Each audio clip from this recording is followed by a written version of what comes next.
सप्तम विचार भक्त और भगवान का निरंतर उद्बोधन सुन रहे हैं आप। भगवान राघवेंद्र के सिद्धांत को फिर समझिए। धर्म का प्रतिपादन आप करेंगे तो उसकी वजह से आपको क्या हो जाएगा? धर्म पत्नी प्राप्त होगी और आपको पुत्र प्राप्त होगा उसके सौजन्य से, उसके सहवास से। वो अर्थ की प्राप्ति कराने वाला होगा। तो धर्म जहाँ हो गया वहाँ अर्थ भी आ गया, काम भी आ गया। तीनों पुरुषार्थ एक साथ मिलते हैं धर्म से। और धर्म का यदि पालन नहीं हुआ तो कुछ भी नहीं मिलता है। इसलिए माँ कौशल्या का आग्रह वह जो है भावना सम्मत है, विचार सम्मत नहीं है। और पिता जो विरोध कर रही मन जाने का, अंततः श्री कौशल्या जी धीरे धीरे बोलती, तात जाऊं बलि कीन्हे उन्हीं का, तात जाऊं बलि कीन्हे उन्हीं का, पिता यशु सब धर्म ही टीका। कहती पिता का आज्ञा मानना सब धर्म की टीका। सब धर्म का सब धर्म में सबसे अग्रणी है यह कार्य। सब धर्म में अग्रणी है, सब धर्म का शिरोमणि है यह कि पिता की आज्ञा मानना। हे तात मेरे बेटे में तो बलि बलि जाती हूँ, तूने पिता की आज्ञा का पालन करने का निर्णय लेकर वो अच्छा किया। तो पिता की आज्ञा का पालन ही सब धर्मों का शिरोमणि धर्म है। तब राघवेंद्र के सामने किशोरी जी को समझाने की समस्या थी। कौशल्या जी राम से कहती, मैं जौसी भवन रहे कह अम्बा। राम से कहती, जौसी भवन रहे कह अम्बा। यदि सीता भवन में रहती है तो मोहि कह कोई बहुत मुझे सहारा हो जाएगा। राघवन, हे रघुनाथ, यदि बहु सीता घर में रहे तो मुझे बहुत सहारा हो जाएगा। तब भगवान राघवेंद्र ने सीता जी से पहले ही तो अनुहार किया कि उनके साथ वन न जाए, माँ की सेवा शुश्रूषा करें। फिर वन के कष्टमय और दुख देने वाली जीवनचर्या का बखान किया। परंतु श्री रजन दुलारी ने श्री राघव की सारी आशंकाओं को खारिज कर दिया और साकेत धाम के अपने संकल्प को दोहराया। वे दोनों एक साथ ही लीला करने के लिए साकेत धाम से आए हैं। प्रियाजू और प्रीतमजू, उनका श्री राम को एक उत्तर दिया उन्होंने, क्या? मातु पिता भगनी प्रिय भाई, प्रिय परिवार सुहृद समुदायी, सासु ससुर गुर सजन सहाय, असुत सुंदर सुशील दुखदा सुखदाई। माता पिता भगनी बहन भाई, सारा प्रिय परिवार, सारा इनका सब समुदाय, सास ससुर गुरु लोग और भी सज्जन जुड़े हुए आत्मी जन, सुन पुत्र सुंदर सुशील सुख देने वाले। तो जहाँ लगी नाथ नेह रुनाते, सारे रिश्ते नाते प्रिय बनुती ही तरनते, तात बिना आपके सब तपाने वाले बन जाएंगे। मैं तपती रह जाऊंगी बिना आपके, साथ के साथ में निर्वाह करूंगी, तो मैं आप ही की याद करके दुख पाऊंगी। मुझे खुशी कहाँ होगी? आपको देखकर भी सेवा करती थी मेरे, हे मेरे इष्ट, हे मेरे प्राण। ससुर को की सेवा मैं आपको देख कर करती थी, आपके साथ रहकर करती थी, सारे परिवार को निभाती थी, तो आपकी खुशी में शामिल हो जाती थी। अब आप ही नहीं रहेंगे तो जैसे सूर्य तपाता है ऐसे मैं तपूंगी। तनु धनु धाम धरनीपुर राजो, तनु धनु धाम पति विहीन सब शोक समाजो।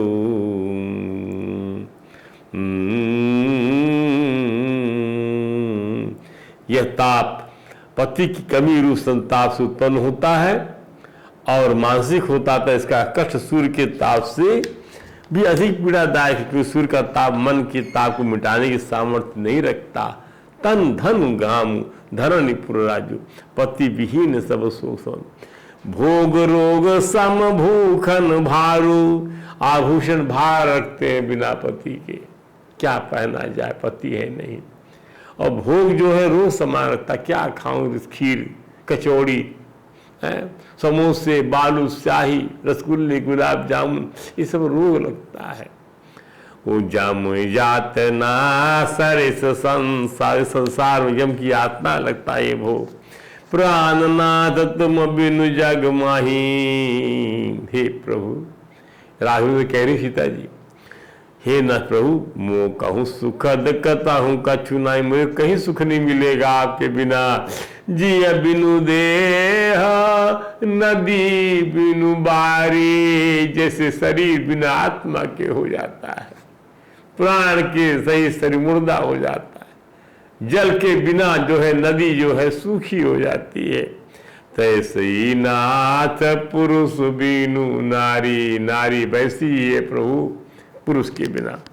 नाथ सकल सुख साथ तुम्हारे, और शरद विमल विद बदुन निहा, को देखूंगी ना मैं तो सब दुख भूल जाऊंगी, मुझे सुख ही सुख मिलेगा, कांटों में भी मैं जो है सो जाऊंगी तो मुझे दर्द नहीं होगा।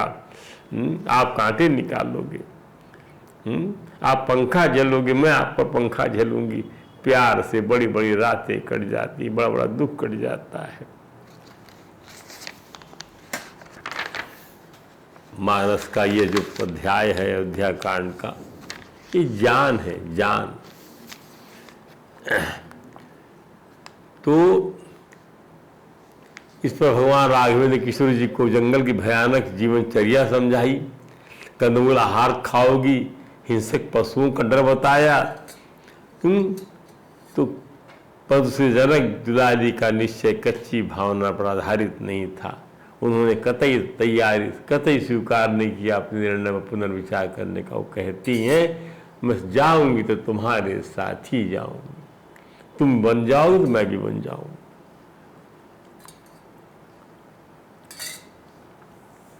जनक दुलारी का निश्चय श्री राम प्रभु के ही निश्चय केवलम जैसा ही परम धर्म सम्मत था।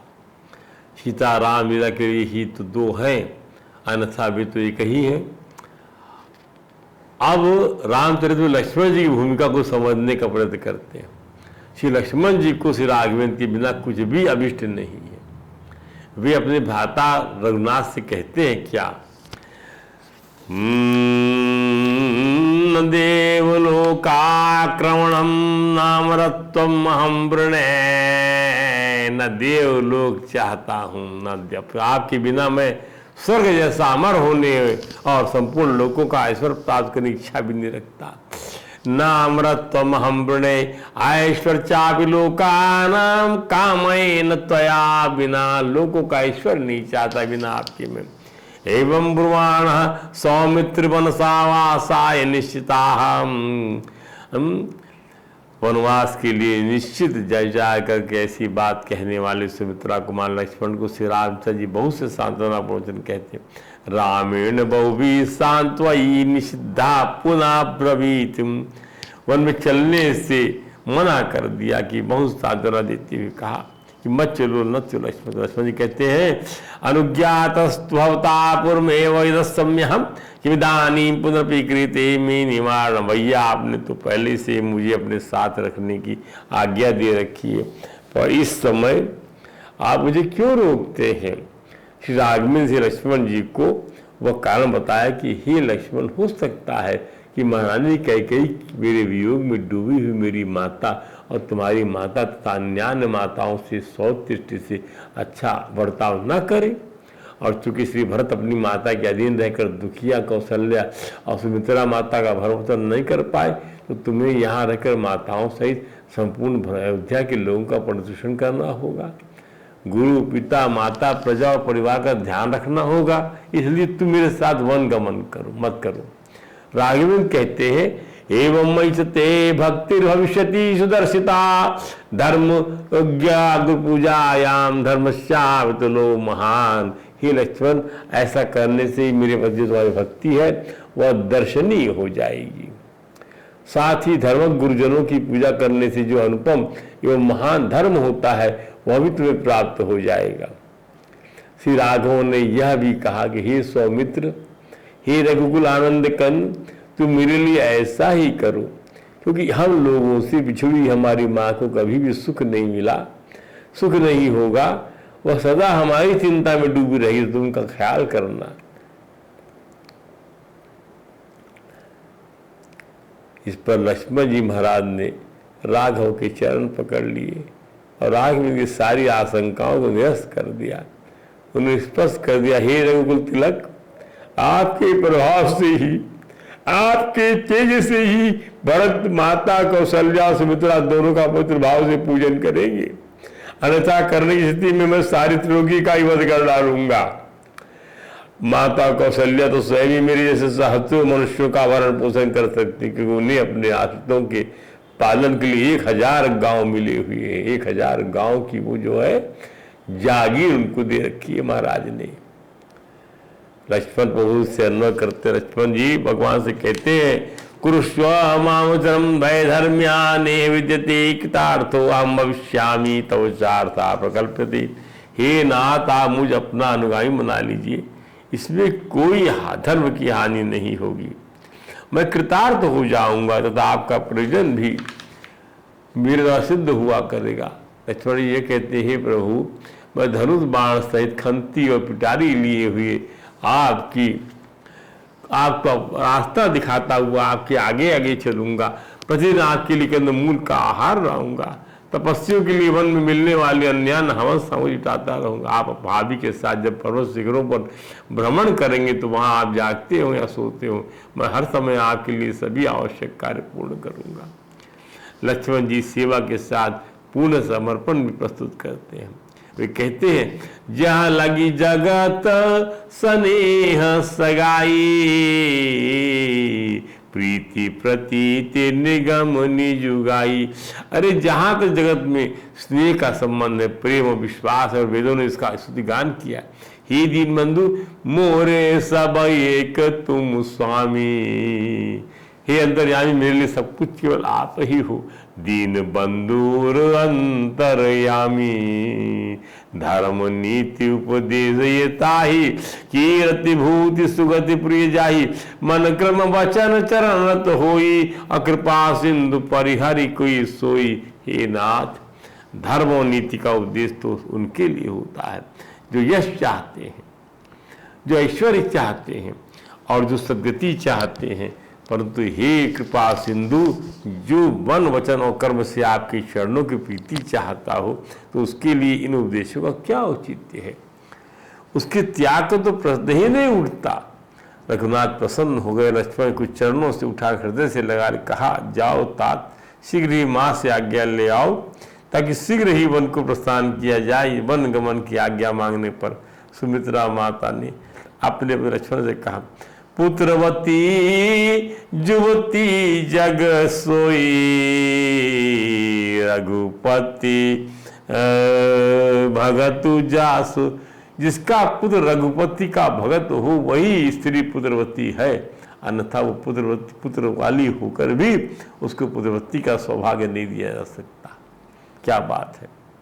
तो तरु बांझ भली बादी बियानी, अच्छा हुआ कि बांझ रह जाती, अच्छा हुआ नहीं बियाई वो, क्योंकि उसका बच्चा जो है रघुवीर का भक्त नहीं बना। राम विमुख सुतते हित जानी, राम विमुख सुतते हित जानी, राम से मुख होने वाला जो है, यदि राम भक्त नहीं है पुत्र तो बांझ होना ही अच्छा है।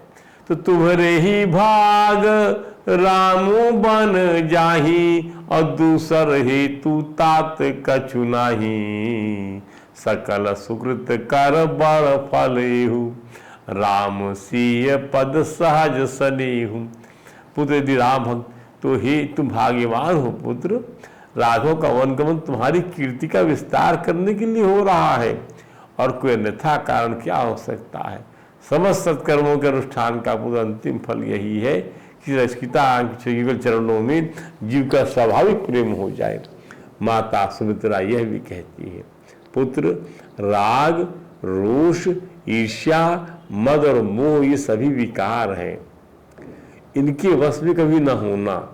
इनका सतत त्याग कर श्री सीताराम के युगल पाद पद्मों की सेवा करना। जाओ श्री सीताराम के साथ जाओ, उनके श्री चरणों में तुम्हारी प्रीति नित नित नवीन बनी रहे। रामचरित मानस में, वाल्मीकि रामायण में जो चरित्र चित्रण किया, यदि आप चरित्र पर थोड़ा सा भी आप सोचेंगे तो आपको स्वतः स्फूर्त रस प्राप्त होगा आपकी अपनी जिह्वा पर, जो किसी के समझाने से नहीं आएगा। किसी की वक्तृत्व कला, किसी विद्वता से आप सब भगवान का जो पक्ष है वह स्वतः स्फूर्त है। स्वयमेव तत्वम स्वयमेव बुद्धम, आप स्वयं से उसका रस लेने का प्रयास करेंगे, उस पर सोचेंगे। लोग उपन्यास तरीका सुनते हैं, लोग उपन्यास तरीका बोलते हैं, ये तो दिव्यता ही इसके अंदर में है। इसके बारे में जरा सा भी आप सोचेंगे, आप आनंद से गदगद हो जाएंगे, हृदय भर जाएगा आपका, और सारी गंदगी निकल जाएगी, सारी विषय वासना निकल जाएगी आपकी। वन गमन की विदाई के पूर्व श्री राघवेंद्र अपने महल में अपने निजी शिष्टाभूषण जैसे अंगद, सुंदर कुंडल, सुवर्णमय धागे में पिरोई हुई पड़ियों के हार, केयूर, वलय आदि अनेक का अनेक रत्न सभी महर्षि वशिष्ठ के पुत्र मुनि सुयुग को विधिवत पूजा कर दान में दे दिए।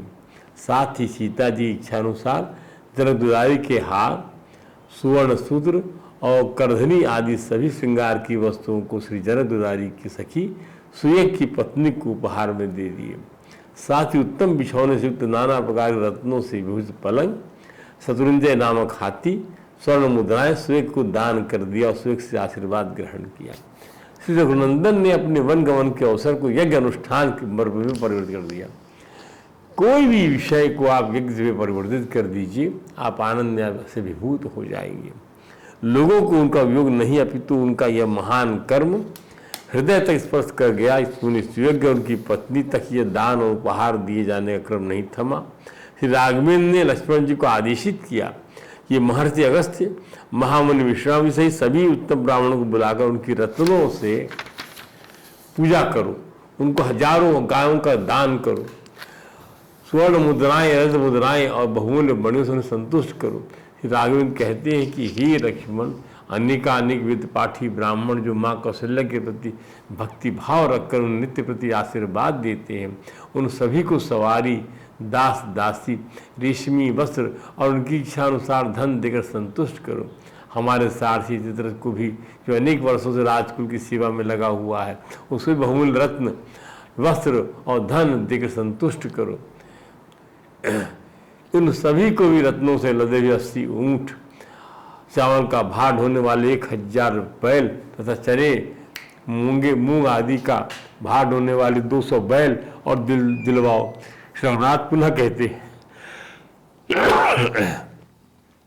व्यंजनार्थ च सौमित्रे गोशास्त्रम पाकुरु मेखलीना महासंग कौशल्याम समुचिता तेषां सहस्त्रम सौमित्रे प्रत्येकं संप्रदापयातः तथा पुरुषार्दूलस्तद्धनं लक्ष्मणः स्वयं यथोक्तं ब्राह्मणेन्द्राणां ददात धनदो यथा। व्यंजन, हे सौमित्रा कुमार, उपयुक्त वस्तुओं के सिवाय उनके लिए दही, घी आदि व्यंजन के निमित्त 1 सहस्त्र गौओं को भी प्रदान करो। माँ कौशल्या के पास मेखलाधारी ब्रह्मचारियों का एक बड़ा वर्ग उपस्थित है, उनमें से प्रत्येक 1000 स्वर्ण मुद्राएं दिलवाओ। इस प्रकार आज्ञा पाने प्राप्त होने पर पुरुष श्री लक्ष्मण ने स्वयं ही कुबेर की भांति श्री राम के कथनानुसार उन श्रेष्ठ ब्राह्मणों को उस धन का दान किया। उसके साथ ही राघव ने अपने महल के अपने आश्रित सेवकों को, जिनकी आंखों से आंसू बह रहे थे, जिनका गला रूंधा हुआ था, यहाँ उपस्थित सभी आश्रित जनों को अलग अलग बुलाकर 14 वर्षों तक जीविका चलाने में बहुत सा द्रव्य प्रदान कर कहा, लक्ष्मणश्चा यद भीष्म गृहम चाहेदम मम आशून्यम कालवेकैकम व्यादागमनम मम। जब तक मैं वन से लौट कर ना आ जाऊं तब तक तुम लोग लक्ष्मण क्यों मेरे इस घर को छोड़कर अन्यत्र नहीं जाना, इन्हें कभी सुना नहीं छोड़ना। इतना कहकर श्री राम ने खजांची से कहा, खजाने में मेरा जितना धन है वह सब ले आइए। फिर क्या था, सारे सेवकों ने ढो ढोकर श्री राम के समय धनराशि का ढेर लगा दिया। श्री राघव और श्री लक्ष्मण ने उस अतुल धनराशि को बूढ़े ब्राह्मणों और दीन दुखियों को बंटवा दिया। उस समय वहाँ कोई ब्राह्मण, सुहृद, सेव, दरिद्र अथवा भिक्षुक ऐसा नहीं था जो श्री राघव की यथा योग्य सम्मान, दान का आदर तथा आदर सत्कार न किया।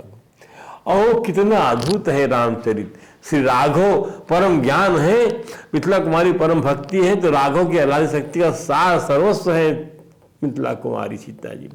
श्री लक्ष्मण जी परम वैराग्य हैं, तो वया ज्ञान, वैराग्य, भक्ति, परम वैराग्य, परम भक्ति और परम आह्लादनीय शक्ति, परम ज्ञान, परम भक्ति। श्री लखन सिया रामचंद्र भगवान की जो ये तीनों दिव्य मूर्तियां पैदल ही वन गमन की पूर्व पिता के अंतिम दर्शन हेतु महाराज दशरथ के महल में पधारती। महाराज दशरथ परम भक्त हैं और कई जन्मों से भक्त हैं। भगवान को पुत्र बना लेने की क्षमता रखने वाली भक्ति के सामर्थ्यशाली सम्राट है। आदि का आदि भौतिक रूप से पृथ्वीपति होने के नाते सभी महाराज को सिर झुकाते, परंतु लौकिक का स्वामी सिर झुकाए उस सम्राट की आज्ञा पालन के लिए हाथ बांधे खड़ा रहे। तो अभिनंदन तो उसी परम भक्त का होना चाहिए। इसके चरणों में से राघव अपनी विभूति और वैराग की सामर्थ्य को निछावर कर देते हैं। क्या बात, प्रणाम दशरथ जी को करना चाहिए। इधर महाराज दशरथ जो राहुग्रस्त सूर्य के समान, राख से ढकी हुई आग के समान और जल विहीन सरोवर की भांति निस्तेज शिथिल लंबी लंबी सांसें छोड़ते हुए पड़े हुए थे। उसी अवस्था में सुमन जी निवेदन किया, हे पृथ्वीपति, आपके पुत्र श्री राम ब्राह्मणों और अपने आश्रित सभी सेवकों को अपने सारी लक्ष्मी लुटाकर अपने सभी आत्मीय जनों से विदा लेकर इस समय आपके दर्शन के लिए आना चाहते, आज्ञा दीजिए। तो यहाँ आकर आपका दर्शन कर लाभ करें महाराज। राजन अभी विशाल वन में चले जाएंगे, अतः किरणों से सूर्य की भांति समस्त राजसी गुणों से समझ राम को आप जी भर कर देख लीजिए। इस पर सत्यवादी महाराज दशरथ ने समझ से कहा, सुमंत्रान है मिदारान ये के जिही माम का हवारे प्रवृत्ता सर्वई दष्टवीक्षा मेरा। सारी स्त्रियों को बुला लो मेरी आप, मैं सबको जो है सामने देखना चाहता हूँ। सारी रानी जब वहाँ गई, सब रानियां वहां पे बाहर कुशल खड़ी हो गई। कई वन पहुंच जाती सब रानियां। तब सुमंत से कहा महाराज ने कि अपने आप मेरे पुत्र को लाओ। सुमंत तत्काल राघवेंद्र को, लक्ष्मण जी को और सीता जी को लेकर महाराज पास आते हैं। ये तीनों दूर से हाथ जोड़े महाराज चरणों की ओर बढ़ते हैं। तब प्रजापालक महाराज विवेक से उनकी ओर दौड़ पड़ते, परंतु दुख के अतिरेक से ऐसा नहीं कर पाते और पृथ्वी पर गिर पड़ते हैं। इस पर अंतापुर से आभूषणों की ध्वनि के साथ सहस्त्र स्त्रियां हा हा रामीति सहसा भूषणा धूमता हा राम ये आवाज गूंज उठता है। तब श्री राम और लक्ष्मण दोनों भाई सीता जी के साथ रो पड़ते हैं और तीनों ने महाराज की दोनों भुजाओं से उठाकर पलंग पर बिठा दिया।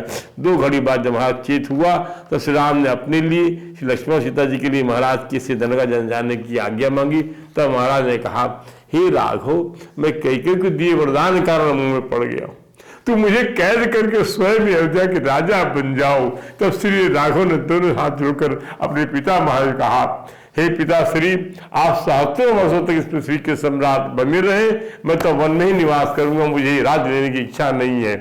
हे पिता श्री, मुझे आशीर्वाद और आज्ञा दीजिए। ये समय हर्ष का है, परंतु आप क्यों विषाद कर रहे हैं? हे तात, मैं आपका प्रिय हूं, यह ठीक है, पर क्या इसीलिए आप अपने धर्म के निर्वहन में प्रमाद करेंगे? ऐसी सोच से महाराज संसार में आपके यश का कहीं अपयश का ही गान किया जाएगा। यश को महाराज दशरथ ने स्नेह से राम को बाह पकड़कर उन्हें बिठा लिया और कहा, हे तात सुनो, तुम्हारे लिए मुझे लोग कहते हैं कि राम चराचर नायक है, सब राम चरा के स्वामी महाराज आगे कहते हैं। अर्थात शुभ अशुभ कर्मों के अनुसार ईश्वर हृदय में विचार का फल देता है, जो कर्म करता वही फल पाता, यही वेद की नीति है, ऐसा सभी लोग कहते हैं। परंतु उसके विपरीत हो रहा है राघव, उसके विपरीत हो रहा है, कर कोई रहा है भर कोई रहा है, ये ठीक नहीं है। अतः शेष बातें हम आपको कर बताएंगे, यार कथा को यही विश्राम देते हैं। बोल वृंदावन बिहारी लाल की जय। हरे राम राम राम हरे हरे, हरे कृष्ण कृष्ण